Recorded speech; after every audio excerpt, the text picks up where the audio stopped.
Hello guys from Plant Reviews. Today 9th of July, a little bit of overcast day, but today I decided to do my fortnight tour of my fragrant garden. So I will start with my fragrant plants, and then I will continue to give you a little bit of updates or a few plants that I have done some previous videos before, precisely orchid seeds pods developing, glory lilies growth, and fritillaria seeds pollination outcome.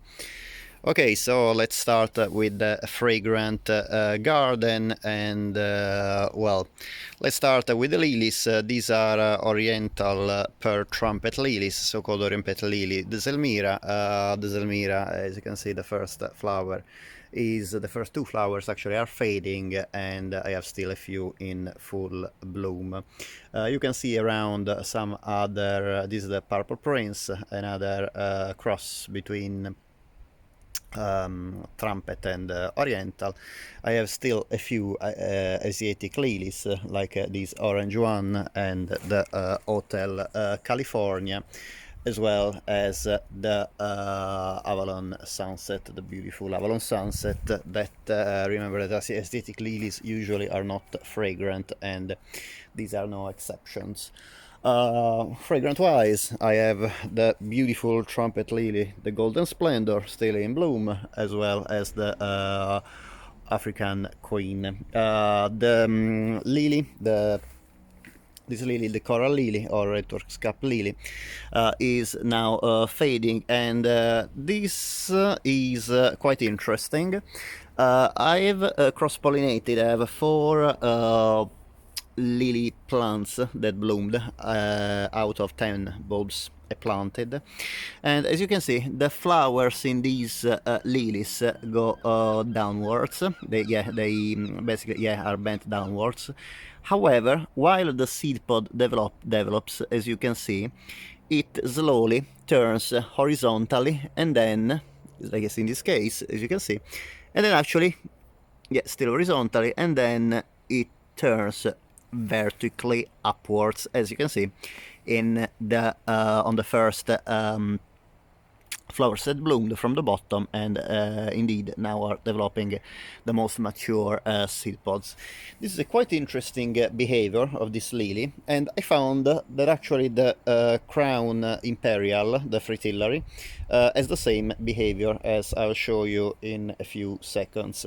The lupin here, the wild lupin, has developed seed pods, and I actually harvested a few that were ripened. Basically, when they are ripe, the color is kind of turns kind of black. These are still green, so they're still not ready for harvest. Proceeding with the tour, I will go now at the back part of the garden, and as you can see, the pineapple broom is a beautiful tree that smells like pineapple. It's still a few blooms, even if now unfortunately is almost at the end of the season, and you can actually see some seed pod developing. You see it in the center of the image now. I actually can see even that there's 3 seeds developing. Hope to be able to harvest it, because I really love this plant, and I wouldn't mind to produce some more plants. Well, I don't know really where to plant them. Anyway, I can give them away to some friends of mine.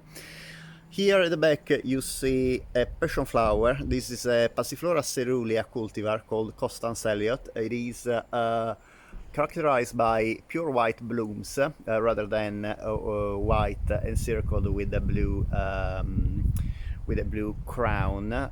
This is a plant that is actually very beautiful, has very pretty flowers. Unfortunately, it's one of the most invasive plants I have, and possibly the most invasive of all. You can see indeed the plants growing basically everywhere, including climbing the pineapple broom, as well as the African queen lily, as well as the honey bush.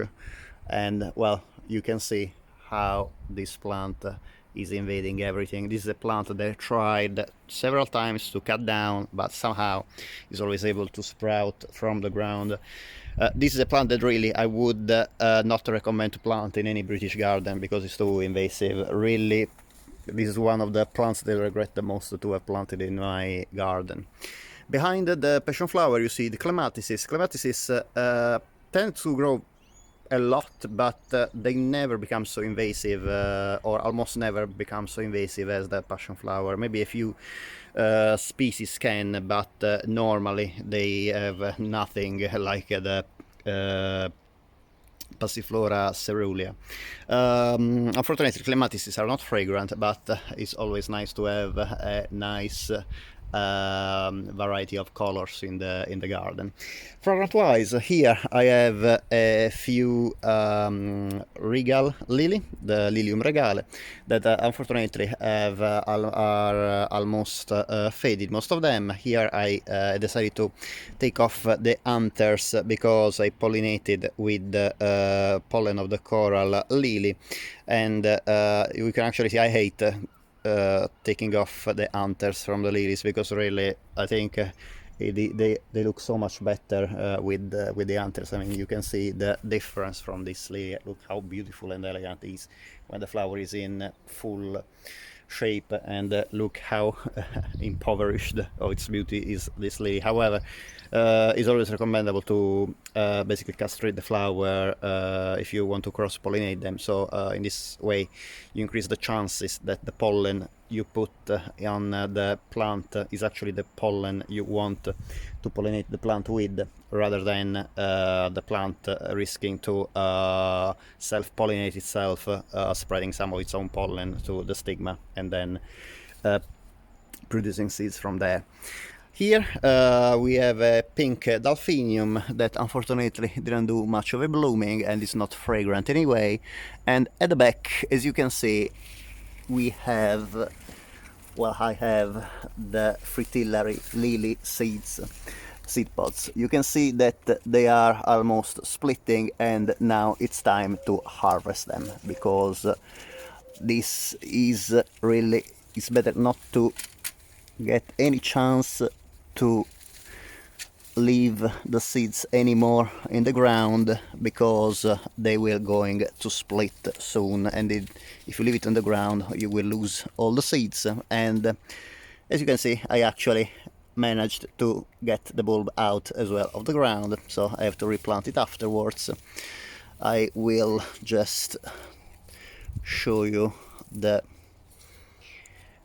seed pod. Do you see? This is now the time to harvest the seeds. The seed pods are splitting, and if you leave them any more on the plant, they are going to spread the seeds out. Then I have other oriental lilies. Now the oriental lilies, they flower after the trumpet lilies and the oriental per trumpet lilies. These are beautifully elegant and very, very fragrant. I will make a video soon, in a few days, about oriental lilies, because these are some of my favorite lilies. Here you find the Badley, the butterfly bush. Now it's in full bloom, and its fragrance is really filling the garden, even in such an overcast day. It's one of, again, my most powerful fragrant plants, and this is a variety called the butterfly buzz. It's supposed to be quite dwarf. As you can see, it's not really dwarf, it's already taller than me, even if I pruned it quite hard last year. A good thing about this plant is that actually it doesn't spread seeds. It's a sterile plant, so you don't risk to have Badlias sprouting around the garden everywhere, and still you can enjoy the beautiful fragrance, the beautiful color purple of these blooms, as well as you can enjoy a lot of butterflies coming in the garden. In particular, I found that the Vanessa Atalanta, that in English has a name called, I think, yeah, it's the Red Admiral. There's the I think it's also a peacock butterfly or a peacock admiral I've seen, but for sure the red admiral loves these flowers. I've seen it quite often in my garden, and this plant. Continuing the walk in the garden, we have a few more Asiatic lilies, as well as the end of the blooming season of the last Philadelphus to bloom, the last mock orange, that is the Belle Etoile. It is, let's see if it's still a bit fragrant. Well, even in these conditions, the plant is actually still a bit fragrant. Definitely a wonderful plant to have in the garden.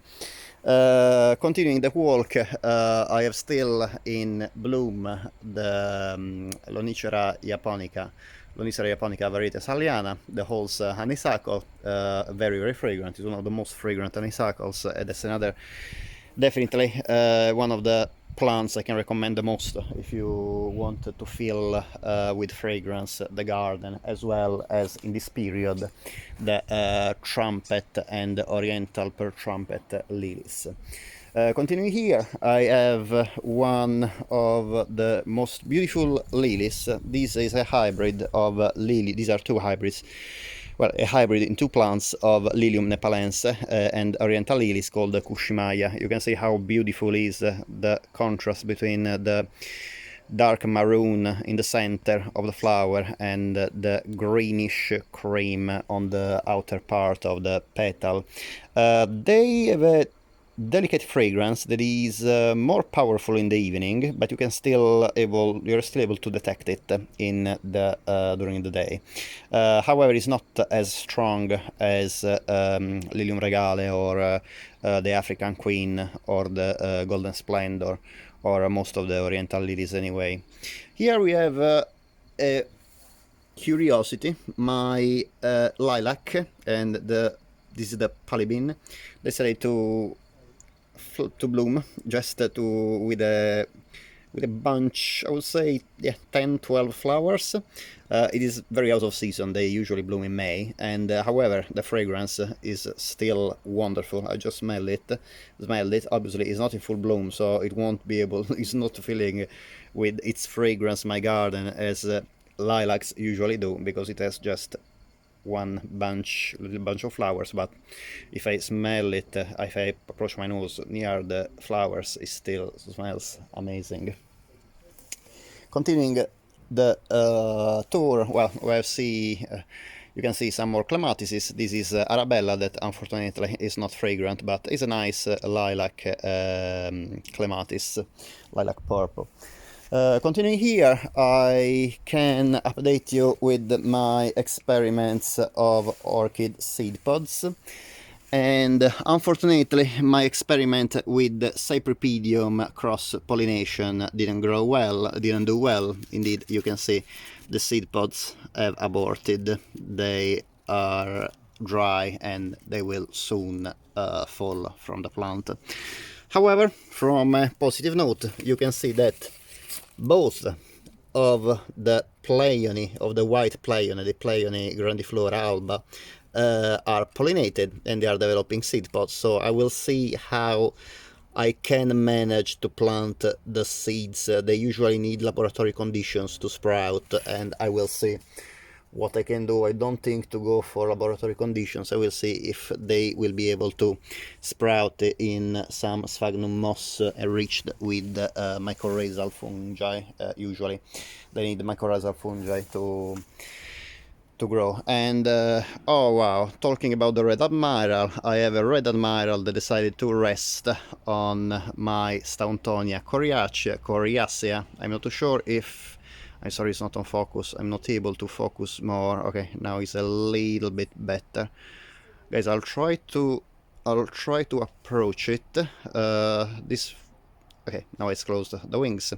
Usually this butterfly is on my buddleia, but decided, well, to have a rest probably now on my Stauntonia coriacea. Unfortunately, the butterfly, when it has closed wings, doesn't look that beautiful. It is still interesting anyway. I hope there is a chance of the butterfly to open its wings, but Let's see. Let's wait.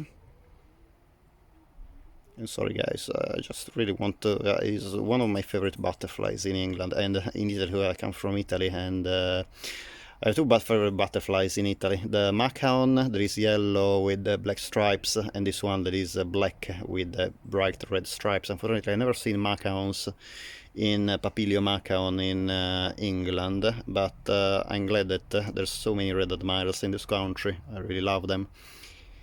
Okay, this butterfly doesn't... Oh, okay, well, it flew away. Never mind. Never mind. And here in my pot I have the Pratia. This I made recently a video about the Pratia, and continuing my walk and my fragrant garden, I have to say that unfortunately the Calicanthus obviously is not in flower anymore, and my gardenia also has no flowers at the moment, but curiously it's still too bad, so I'm glad about it.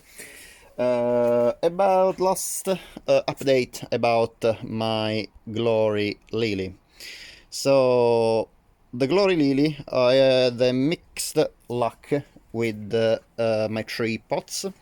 As you might remember, I will post anyway on the playlist at the end of the video the links on the Glory Lily, on the orchid pollination, as well as on the Fritillary Imperial Fritillary pollination.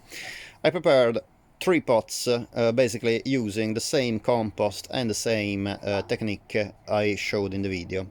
One of these pots is the one that I showed in the video, how to plant Glory Lilies, and the other 2, obviously for time reasons, there was no point, I was just kept filming for 3 times the same video of the same technique. But basically I had decided to plant the Glory Lilies, the tubers, very close to the about 5 centimeters deep in the soil. But however, before planting the tubers, I positioned these obelisks in order for the Glory Lilies to climb, and I decided to combine the Glory Lilies with some sweet peas because they also need support to grow, and they are fragrant, unlike Glory Lilies that unfortunately are not fragrant. I'm glad about how that the sweet peas sprouted in all the 3 pots, as you can see. However, I'm not very pleased about the tubers of Glory Lilies, because in one pot all the 3 I planted sprouted, as you can see, and in one pot not even one Glory Lily sprouted. Strangely, the one where Glory Lilies didn't sprout is the one that is basically fully covered with sweet peas.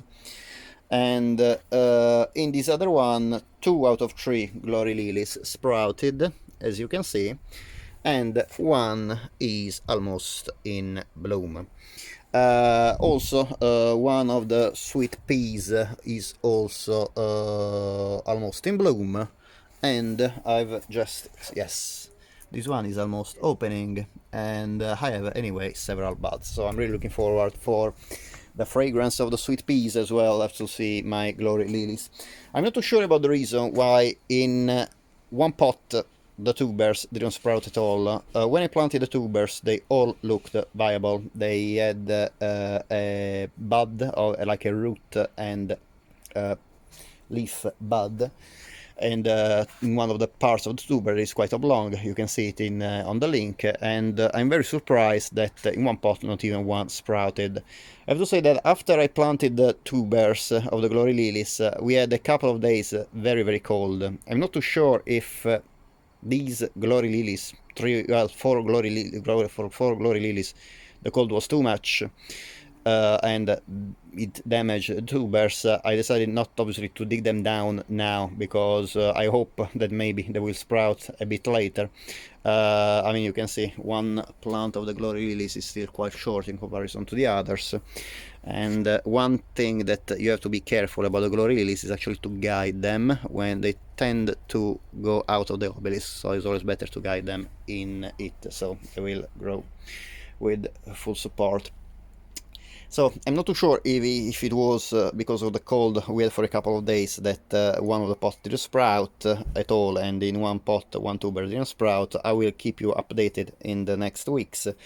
But I'm glad to show you at least that my experience of combining sweet peas and glory lilies so far is going pretty well, and I hope to make soon a video about the obelisks with glory lilies and sweet peas together, both in full bloom, and I hope that will be a great video. I hope you enjoyed this tour, and I hope obviously that you will leave a positive comments, but obviously also negative comments are more than welcome. Obviously let me know what you didn't like, and I will try to improve my next videos. Thanks for watching, and if you would like to see some more videos, you can click on my YouTube channel Plant Reviews, and as well I will be very pleased if you subscribe to my channel if you want to support my channel and watch other videos like this. Thank you very much again, and hopefully I will see you next time. Bye.